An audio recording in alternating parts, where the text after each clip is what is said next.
Hello বন্ধুরা, নতুন একটা ভিডিওতে তোমাদেরকে স্বাগতম। জগদ্ধাত্রী ধারাবাহিকের আরও একটি নতুন পর্বে দেখা যায় যে টিটু আর লিলিপুটকে অনেক মারে দুর্গা দুজনকে সাবধান করে দিয়ে চলে আসে বাড়িতে।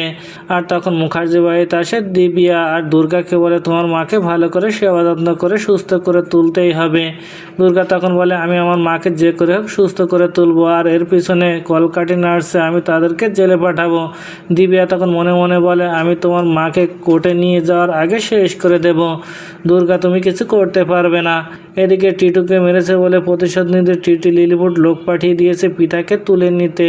পিতাকে বিয়ে করে দুর্গা ও জগদ্ধাত্রীকে জব্দ করবে। ওদিকে এই খবর পেয়েছে দুর্গা যে পিতাকে তুলে নিয়ে গেছে টিটু, আর তাকে জোর করে বিয়ে করছে। এই কথা শুনে দুর্গা বলে, আমি আমার বোনের কিছুতেই ওই রকম ছেলের সাথে বিয়ে হতে দেব না, আমি ওর উপযুক্ত শাস্তি দেব। এই বলে দুর্গা চলে আসে টিটুর আস্তানায়, আর এসে দেখে যে টিটু জোর করে পিতাকে বিয়ে করছে।